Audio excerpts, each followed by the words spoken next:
Salve Maria, Santa Paz a A todos. Santa Paz. Nós vamos hoje, para o 31º dia.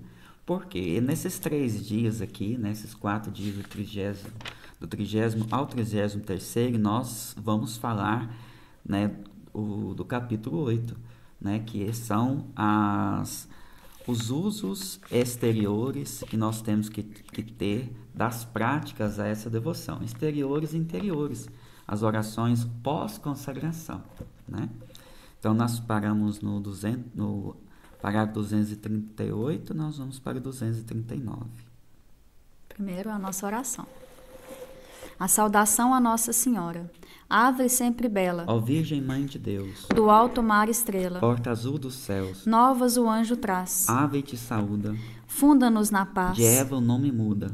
mansidão, Ó pureza, Virgem sem igual, dá-nos com e presteza. livrai-nos do mal. Quebra a algema ao réu, Dá aos cegos luz, dá-nos, Mãe do céu. porque ao céu conduz. Mostra seres, Mãe, Faz a nós descer, quem por nós nascido, quis de ti nascer. dá-nos vida Com o pura, caminho certo, para quem procura. vê Jesus de perto. Seja ao Pai louvor, Ao Cristo também, ao Consolador. igualmente. Amém. Parágrafo 239. A segunda razão é para mostrar que não nos envergonhamos de ser escravos e servos de Jesus Cristo, e que renunciamos à funesta escravidão do mundo, do pecado e do demônio. Uma outra razão é para servirem de garantia e preservação contra as cadeias do pecado e do demônio, pois temos de trazer ou as cadeias da iniquidade ou as cadeias da caridade e da salvação. Então, nós temos, gente, o uso das cadeiazinhas, está falando aqui, Falamos aí no 30º dia também, e agora também estamos continuando falando sobre elas. Automaticamente, gente, quando nós pecamos, o inimigo é como se ele amarrasse uma corrente em nós. Essa corrente é quebrada, pelo sacramento, pelo arrependimento no sacramento da confissão, Então, o uso da cadeiazinha, simbolizando, o inimigo não gosta que a gente use a cadeiazinha, você pode ter certeza disso, viu? Muitos consagrados não usam, porque o inimigo fica ali em cima, para não usar, porque ela nos lembra da total entrega a Jesus Cristo, a escravidão a Jesus Cristo e não a escravidão ao demônio, Parágrafo 240. Ah, meu querido irmão, quebremos as cadeias do pecado e dos pecadores, do mundo e dos mundanos, do demônio e dos seus sequazes, e lancemos para longe de nós o seu fogo funesto. Para me servir das palavras do Espírito Santo, ponhamos os pés nos seus gloriosos ferros e o pescoço nos seus grilhões. Curvando os ombros, levemos a sabedoria, que é Jesus Cristo, sem aborrecermos as suas cadeias. Note-se que antes de dizer essas palavras, o Espírito Santo vai preparando a alma, para que não venha rejeitar esse importante conselho. Eis as suas palavras. Ouve, meu filho, e recebe um conselho de sabedoria, e não rejeites o meu conselho. Parágrafo 241. Permite-me, meu querido amigo, que eu me una ao Espírito Santo para te dar o mesmo conselho. As suas cadeias são cadeias de salvação. Jesus Cristo, do alto da cruz, deve atrair tudo a si, livre ou forçadamente. Ele atrairá os réprobos com as cadeias dos seus pecados, a fim de os acorrentar, como forçados e demônios, a sua ira eterna e a sua justiça vingadora. Mas atrairá particularmente esses últimos tempos, os predestinados, com cadeias de caridade. Atrairei tudo a mim. Hei de atraí-los com cadeias e vínculos de caridade. Acho essa parte assim bem forte, Por quê? Porque todos irão aos pés da cruz de Jesus. Sejam acorrentados pelo demônio, para que Jesus possa acorrentar, julgar, ou aqueles que irão pela caridade do amor. Eu acho que não existe maior caridade do que a consagração, porque ela nos leva a essa maior caridade em nos doar em oração, principalmente as almas que mais precisam, nos entregando totalmente a esse coração imaculado, deixando nossas intenções de lado e servindo as intenções de Nossa Senhora. Parágrafo 242. Estes escravos de amor de Jesus Cristo, estes prisioneiros de Jesus Cristo, podem usar as cadeias ao pescoço, nos braços, à cintura ou nos pés. O padre Vicente Carafa, 7º general da Companhia de Jesus, que faleceu em odor de santidade em 1643, trazia uma argola de ferro nos pés, como sinal de sua servidão, e dizia que lamentava não poder arrastar publicamente as suas cadeias. A Madre Inês de Jesus, de quem já falamos, usava uma corrente de ferro em volta da cintura. Alguns outros usaram-na no pescoço como penitência pelos colares de pérolas que tinham trazido no mundo. Outros ainda usaram-na nos braços, para se lembrarem, nos seus trabalhos manuais, de que eram escravos de Jesus Cristo. Então, eu não vim falar aqui, né, de que alguns santos e outros usavam a correntinha como um sinal de penitência por aqueles que eles serviram, né? Muitos usaram correntinhas de ouro ou no pescoço, então eles passaram a usar de ferro para reparar aquilo que eles tinham propagado. Porque, infelizmente, gente, a gente não só peca, a gente também propaga o pecado, que é o pior de todos, né? Então, a gente deve propagar Jesus Cristo. Culto especial ao mistério da encarnação. 243. Quarta prática. Terão especial devoção ao grande mistério da encarnação do Verbo, celebrado no dia 25 de março. É o mistério próprio dessa devoção, visto que ela foi inspirada pelo Espírito Santo. Primeiro, para honrar e imitar a inefável dependência de que o Filho de Deus quis ter de Maria, para a glória de seu Pai e para a nossa salvação. Essa dependência manifesta-se de uma maneira particular neste mistério, em que Jesus Cristo está cativo e escravo no seio de Maria Santíssima, e onde depende dela em todas as coisas. Segundo, para agradecer a Deus as graças incomparáveis que deu a Maria, e particularmente por a ter escolhido para sua tão digna mãe, escolha que se realizou neste mistério. Estes são os dois fins principais da escravidão de Jesus Cristo em Maria. 244. Nota, por favor, que eu digo, habitualmente, escravo de Jesus em Maria, escravidão de Jesus em Maria. Pode-se realmente dizer, como muitos o fizeram até aqui, escravo de Maria, escravidão de Maria. Mas parece-me preferível dizer escravo de Jesus em Maria, como aconselhava o padre Tronson, superior geral do Seminário de São Sulpício, célebre por sua rara prudência e piedade consumada. Foi assim que aconselhou um sacerdote que o consultou sobre este assunto, e as razões de tal proceder são as seguintes. 245. Primeira razão. Estamos num século orgulhoso, em que abundam os sábios soberbos, os espíritos fortes e críticos, que acham que ao criticar nas práticas de piedade mais fundadas e mais sólidas, a fim de não lhes fornecer, sem necessidade, um pretexto de crítica, vale mais dizer escravidão de Jesus Cristo em Maria e dizer-se escravo de Jesus Cristo do que escravo de Maria. Assim, denomina-se essa devoção mais de acordo com o seu fim último, que é Jesus Cristo, do que com o caminho e meio para lá chegar, que é Maria. Apesar disso, podemos, na verdade, usar sem escrúpulos ambas as denominações, como eu mesmo faço. Por exemplo, um homem que vai de Orleans a Tours pelo caminho de Amboise pode muito bem dizer que vai a Amboise e que vai a Tours, que é viajante para Amboise e para Tours. No entanto, a diferença é que Amboise é apenas o caminho direto para ir a Tours, e Tours é seu fim último e o termo da sua viagem. 246. Segundo, o principal mistério que se celebra e honra nessa devoção é o mistério da encarnação, no qual se pode ver Jesus em Maria, encarnado no seu seio.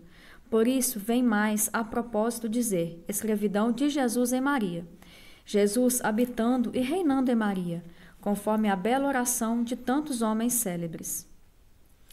Ó Jesus, que viveis em Maria, vinde e vivei em vossos servos no espírito de vossa santidade, na plenitude de vossa força, na perfeição de vossas vias, na verdade de vossas virtudes, na comunhão de vossos mistérios.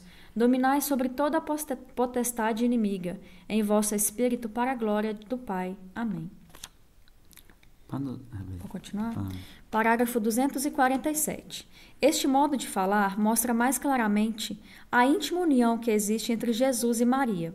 Estão unidos tão intimamente que um está todo no outro. Jesus todo em Maria e Maria toda em Jesus. Ou antes, ela já não existe, é Jesus que é tudo nela. Seria mais fácil separar o sol da lua que Maria de Jesus, pelo que se pode chamar a Nosso Senhor Jesus de Maria e a Santíssima Virgem Maria de Jesus. 248. O tempo não permite deter-me aqui para explicar as excelências e grandezas deste mistério, de Jesus vivendo e reinando em Maria, ou da encarnação do Verbo. Por isso, contento-me com dizer, com duas palavras, que este é o primeiro dos mistérios de Jesus Cristo, o mais oculto, o mais elevado e o menos conhecido. Foi neste mistério que Jesus escolheu todos os eleitos com a colaboração de Maria, escondido no seu seio, que por isso é chamado pelos santos de a sala dos segredos divinos. Foi neste mistério que Jesus operou todos os mistérios que depois se seguiram na sua vida, pela aceitação que deles fez. Jesus, entrando no mundo, disse: Eis que venho para fazer a tua vontade, ó Deus. Por conseguinte, este mistério é o resumo de todos os outros, encerra a vontade e a graça de todos. Finalmente, é o trono da misericórdia, da liberalidade e da glória de Deus. Trono da sua misericórdia para nós, pois só nós podemos nos aproximar de Jesus por meio de Maria, bem como só podemos vê-lo e falar-lhe por intermédio de Maria. Jesus, que atende sempre a sua querida mãe, concede neste mistério sua graça e misericórdia aos pobres pecadores. Vamos, pois, com confiança ao trono da graça. É ainda o trono da sua liberalidade para com Maria, pois enquanto o novo Adão permaneceu neste verdadeiro paraíso terrestre, operou tantas maravilhas escondidas que nem os anjos nem os homens as podem compreender. É por isso que os santos chamam Maria de a magnificência de Deus, como se Deus só em Maria fosse magnífico. É também o trono da sua glória para o Pai Celeste, pois foi em Maria que Jesus Cristo aplacou perfeitamente seu Pai, irritado com os homens. Foi nela que Jesus reparou cabalmente a glória do pecado que ele tinha roubado. No sacrifício que fez da sua vontade de si mesmo, Jesus deu mais glória a Deus do que jamais lhe teriam dado todos os sacrifícios da antiga lei. Enfim, foi em Maria que Jesus deu ao Pai uma glória infinita, que jamais havia recebido do homem. Grande devoção pela Ave Maria e pelo Rosário. Parágrafo 249. Quinta prática. Terão muita devoção em rezar a Ave Maria, ou saudação angélica. Poucos cristãos, embora esclarecidos, conhecem o valor, o mérito, a excelência e a necessidade desta oração. Foi preciso que a Santíssima Virgem aparecesse repetidas vezes a grandes santos muito esclarecidos, como a São Domingos, São João Capistrano, o bem-aventurado Alano da Rocha, para lhe mostrar o mérito desta oração. Compuseram grossos volumes sobre as maravilhas da sua eficácia na conversão das almas. Publicaram altamente e pregaram publicamente que, tendo a salvação do mundo, começando pela Ave Maria, a salvação de cada alma em particular está ligada nesta oração. Foi esta oração que fez dar-se à terra seca o estéril fruto da vida, e é esta mesma oração que, rezada com devoção, deve fazer germinar nas nossas almas a palavra de Deus e fazer brotar o fruto da vida, que é Jesus Cristo. Disseram ainda que a Ave Maria é um celeste orvalho que rega a terra, isto é, a alma, para lhe fazer produzir fruto a seu tempo. E a alma que não for regada por esta oração ou orvalho celeste, não dará fruto, mas apenas sarças e espinhos, não estando longe de ser amaldiçoada. 250. Eis o que a Santíssima Virgem revelou ao bem-aventurado Aulano da Rocha, conforme é referido no seu livro de Dignidade Rosário, e depois citado por Cartágena. Fica sabendo, meu filho, e falo saber a todos, que um sinal provável e próximo de condenação eterna é ter aversão, tibieza e negligência em rezar a saudação angélica que salvou todo o mundo. Palavras tão consoladoras quanto terríveis, que dificilmente se acreditariam se não tivéssemos esse santo por garantia, e antes dele São Domingos e depois muitos outros grandes personagens, com a experiência de muitos séculos. Efetivamente, sempre se verificou que os que trazem o sinal da condenação, como todos os hereges, os ímpios, os orgulhosos e os mundanos, odeiam e desprezam a Ave Maria e o terço. Os hereges ainda aprendem e rezam o Pai Nosso, mas não a Ave Maria nem o terço. Tem-lhes horror, preferiam trazer consigo uma serpente a um terço. Os orgulhosos, embora católicos, como têm as mesmas inclinações que seu pai Lúcifer, também desprezam ou voltam indiferença à Ave Maria, considerando o terço como uma devoção para afeminados, própria para ignorantes e analfabetos. Pelo contrário, a experiência tem mostrado que aqueles e aquelas que apresentam grandes sinais de predestinação amam, saboreiam e rezam com prazer a Ave Maria, e que, quanto mais são de Deus, tanto mais gostam desta oração.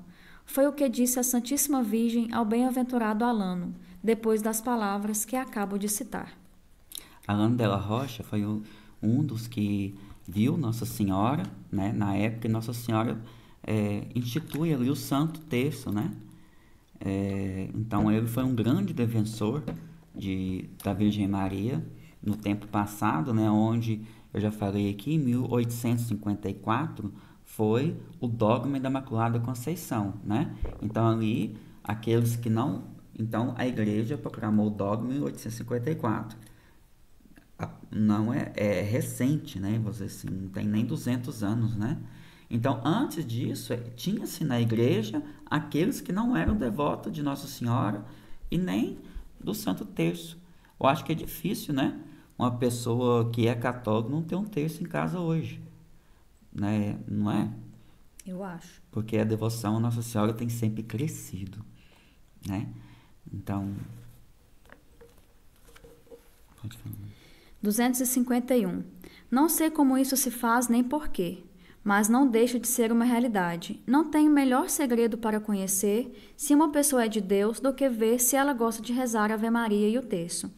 E digo gosta, porque pode acontecer que uma pessoa esteja na impossibilidade natural ou mesmo sobrenatural de a rezar, mas sempre gosta e as inspira aos outros. Parágrafo 252. Almas predestinadas, escravas de Jesus e Maria, ficai sabendo que a Ave Maria é a mais bela de todas as orações depois do Pai Nosso. É a saudação mais perfeita que podemos dirigir a Maria, porque é a que o Altíssimo lhe transmitiu por um arcanjo, a fim de lhe ganhar o coração. E foi tão poderosa pelos encantos secretos de que está cheia, que Maria consentiu na encarnação do Verbo, apesar da sua profunda humildade. Será também por meio dessa saudação que lhe ganharemos infalivelmente o coração, se a dissermos como convém. 253. A Ave Maria bem rezada, isto é, rezada com atenção, devoção e modéstia, segundo os santos, é a adversária que põe o demônio em fuga e o martelo que o esmaga. É a santificação da alma, a alegria dos anjos, a melodia dos predestinados, o cântico do Novo Testamento, o gozo de Maria e a glória da Santíssima Trindade. A Ave Maria é um orvalho do céu, que torna a alma fecunda. É um beijo puro e amoroso que se dá a Maria. É uma rosa vermelha que se lhe apresenta, uma pérola preciosa que lhe oferece. É um pouco de ambrósia e de néctar divino que lhe se dá. Todas essas comparações são dos santos. Parágrafo 254. Peço-te instantemente, pelo amor que te tenho em Jesus e Maria, que não te contentes com rezar a coroinha de Nossa Senhora, mas que rezes o terço cada dia, e mesmo se tiveres tempo, o rosário cotidiano. Se o fizeres, bendirás na hora da morte o dia e o momento em que me acreditaste. Depois de teres semeado nas bênçãos de Jesus e Maria, recolherás bênçãos eternas no céu. Aquele que semeia nas bênçãos recolherá também. É muita bênção, né? Ele fala do Santo Rosário, da Ave Maria, né? Esse orvalho celeste, esse canto dos anjos, que é a Ave Maria, né? Infeliz daquele que não gosta, né? Então, nós vamos encerrar agora, né? o 31º dia, e no 32º dia nós vamos para a recitação do Magnífica, Desprezo do Mundo, as práticas interiores para os que querem se tornar perfeitos e a forma da consagração a Nossa Senhora. Deus abençoe a todos. Deus abençoe. Salve Maria.